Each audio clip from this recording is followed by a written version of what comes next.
I just look at myself and I don't know. I'm wasting all these days. I just feel so lonely. I'm just so lonely all the time. Okay, this is a video that was uploaded about 2 years ago, and it has like 2 million views. By the way, if you hear a buzz in the background, that's my window air conditioner. Hey, it's getting to be summertime, warm outside. In my little cabin here, it gets warm inside. So if you don't mind, I'm going to let that play in the background. The air conditioner, that is. All right, so this young woman has a problem with loneliness and depression, and she is taking it publicly on YouTube. And I got to tell you, I will probably never do what she is doing because, well, I don't feel that bad about it. I really don't get that depressed. However, I empathize and sympathize with her because when I was her age, my feelings were pretty much the same, except I kept it internalized. And yeah, there were times I would be so lonely I just break down and cry, but never where anyone could see me. And if they happened upon me, I would just say, "Hey, I got a problem with allergies." All right, so we have a problem with loneliness, and if you are autistic, you understand all too well what she is going through. And I'm not sure if she's autistic or not. I'm assuming she's not. But we do have a problem with loneliness that transcends autism. It seems to be everywhere. Now, this is an article from the Centers for Disease Control, and it presents the health risk of loneliness. Before we go over these 1, 2, 3, 4, 5 things, I want to make sure that you understand that, as far as I know, I can't think of a single friend that I have outside of family. If I were to take a sheet of paper and write down a list of the name of every single friend that I have, that sheet of paper would be blank. Now, I'm not saying that there aren't people I know that I'm on good terms with, that I'm not friendly with. I'm not saying that at all. But as far as, what you would call mutual friends hang out together, I don't have any, just none. And I don't care.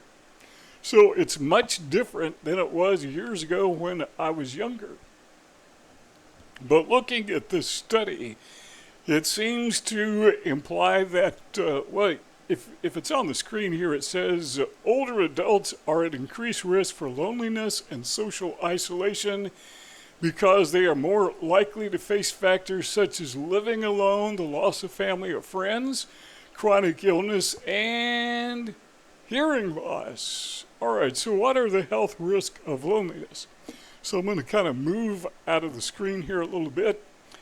Number 1, social isolation significantly increases a person's risk of premature death from all causes. So if you are autistic and you are alone and feeling lonely, it's deadly. I mean, that's why they say it's an epidemic, a risk that may rival those of smoking, obesity, and physical inactivity. And when I was doing research for this presentation, it said that feelings of loneliness, of isolation, are about the equivalent of smoking 15 cigarettes a day. I don't know. I'm guessing that's pretty bad. I've never smoked a cigarette or a cigar. I've never smoked anything except for secondhand smoke, and I couldn't help it in my life. The second thing it says is the social isolation was associated with about 50% increased risk of dementia. So if you are feeling lonely, you are autistic, or for whatever reason, your chances of suffering from dementia in later years, probably earlier than normal, have increased by, 50%. Now, in just a moment, we're going to take a look at 6 things to consider about what we're talking about now, so hang in there with me. Poor social relationships characterized by social isolation or loneliness was associated with a 29% increased risk risk of heart disease and a 32% risk of stroke. Now, a key word here is associated with, and everybody likes to say that this is not the same as causation. Coincidence and causation are not the same. Association and causation not the same. So there could be another root cause for both loneliness and stroke, heart disease. In other words, they could be siblings, not that one gives birth to the other. The next point is that loneliness was associated with high risk of depression, anxiety, and suicide. I can see that. Again, back when I was younger, for me, that was a serious problem. I felt exactly like her. Loneliness among heart failure patients was associated with nearly, by the way, while I think of it, I'm going to put a link to this video in the description so you want to take a look at that if I don't forget. Loneliness among heart failure patients was associated with nearly 4 times increased risk of death. 4 times. Increased risk of death. And again, the word associated with, not caused. 68% increased risk of hospitalization and 57% increased risk of emergency department visits. So the conclusion is that if you're feeling lonely, you got some problems, we understand that it could lead, or at least is associated with, some significant health risk. And then they go on and get politically correct and talk about other things, but we're going to set that aside. All right, so what do we do with this? For a person with autism, and I'm speaking for myself, not for other people, but based solely and exclusively on my experience, this stage in my life, what I'm finding is the alternatives to loneliness are worse than loneliness itself. In other words, I'm more stressed out with people than I am without them. And that seems to have been the story, throughout my life, only I was stressed out in both circumstances. So I guess what I'm saying, as I get older, as I mature, as I age, I like mature better than age, sounds better. But as I mature and get older, it's kind of like, hey, I'm learning to deal with it. I'm becoming accustomed to it. I'm adapting. So the alternatives for some of us are worse. It's worse being with people than being alone without them. All right, well, what can we do with that if we need to be around people? And if you're autistic, you know what it's like, where you try to talk to somebody and it comes out scrambled because your brain is scrambled. It sounds like you're stressed because your mind is stressed. Your voice sounds stressed because your mind is stressed. And the other person, whoever you're talking to, other people, they pick up on that and they just compounds it, because then they reject you because you're kind of odd, and we reject odd people. The second thing I want to mention is one of the reasons a lot of people don't socialize is because they fear rejection. There's that risk of people not liking us. There's this thing of, elective mutism, where we really can't help it, probably founded on fear of rejection. And one of the things that I've learned as I get older, and I like to say that I've learned a thing or two over the decades, sharing with you what I've learned, is I've learned to find art of not caring.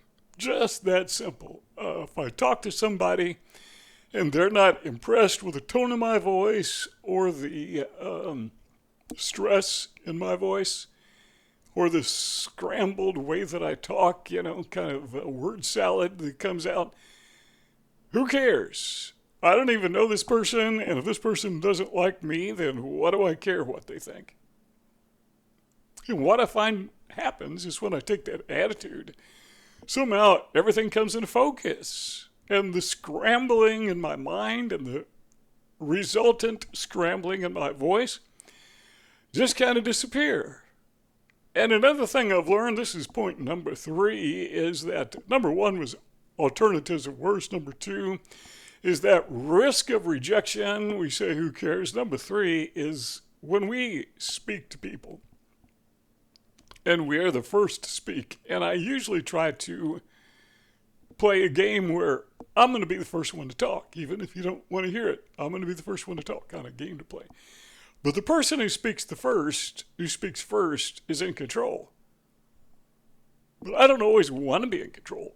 Sometimes it's impolite to be in control, but one of the problems that people with autism have is we are not in control. Take control by speaking up first. If the other person doesn't like it, again, who cares? Number 4 is this: when we speak up to other people, talk to other people first, wave first, say something first. That may enhance our mood a little bit, or it may cause stress, whatever, but typically it will enhance the mood of the other person as well. But if we're stressed out, it could be that we are enhancing the stress in other people. But typically, neurotypical people, when they are the first to speak, when they are friendly to other people, they are enhancing the life experience in that second, that moment of time with the other people. In other words, it's being courteous, but it's also not being selfish. Number 5, when you are socializing on the internet, nothing wrong with that. I do it all the time. I encourage it. But one of the challenges is what you post on Facebook is often misunderstood because you don't have those nonverbal cues. You don't have the expression. You don't have the tone in your voice. All you have are the words. And that causes people to fill in the blanks mentally. And they may think that you're being mean or you're being sarcastic or you're being obnoxious when you're not. Just the way that it comes across. I had somebody send me a message one time in all caps, all capital letters. And I wondered, why is this person yelling at me? And then the person sent a follow-up message, said, oh, by the way, my keyboard is broke, and all I can do is type in caps. I'm not yelling at you. So, caps, yelling, where does that come from? Well, it's the way we perceive it. But when you're autistic, a lot of times the words you say can be as misleading as the words you type on a screen because we do not have access. Neurologically, many of us do not have access to those nonverbal, what would you call it? Nonverbal facial expressions or body expressions, but also the nonverbal tone of our voice. I mean, it's verbal, but it's not words. It's inflections. That's the word I was looking for, inflections. So that can be just as misleading as when you type something on Facebook or some other social media. So you got to be careful when you're autistic because you mean to come across one way, but you come across as another. You mean to come across maybe not as authoritative, but just at least friendly. But you come across as weak. So you need to work on that. Okay, that brings us to number 6, and this kind of ties these things together. And that is, are you ready? Just practice talking. When you are alone, have you ever done this? I mean, if you have, let me know how it worked out. But have you ever practiced talking when you are by yourself? Nobody else in the room. Maybe you're out taking a walk. Maybe you're driving alone in a car. Maybe, I don't know, maybe you're in the shower all by yourself and you just imagine well, not in the shower, but you imagine there's another person there with you. Okay, if you're in the shower, you got to use really good imagination, but you got to imagine somebody else is with you and you literally, physically speak to that person. You say, hi, how you doing? And you think to yourself, well, that didn't come out well, so you do it again. Hi, how you doing? And you practice it over and over and over again, and then you get to a point where you take it on the road. When you see people in real life, you practice in private, and now you're going to practice in public, and that seems to work. So the takeaway from all of this is if you are autistic, you're probably lonely. If you're lonely, chances are you're facing some serious health risk. If you are facing those serious health risks, then you might want to consider doing something about it. And the most effective thing that I've found in my life is practice and get the neurology in my mind. What do they call that? Neuroplasticity. Change the way I think. And it's not an easy thing to do. It's easy to say, but change the way I think. And yeah, like anything that you do or think, you can become accustomed to it. Now, I need to make sure that you understand that for a very small YouTube channel, we have an amazingly robust comment section. There's some really good ideas people post in the comments.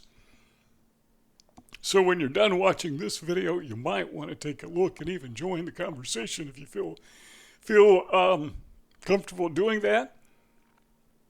There's a red dot. No, there's a blue dot. Green dot in the lower right-hand corner. Click on that. You can join our YouTube family by subscribing to our YouTube channel. Don't forget to click the bell so you get notifications. Lower left-hand corner, there's a rectangle. Click on that, and you can watch more videos as long as your heart's desire, and we'll see y'all later.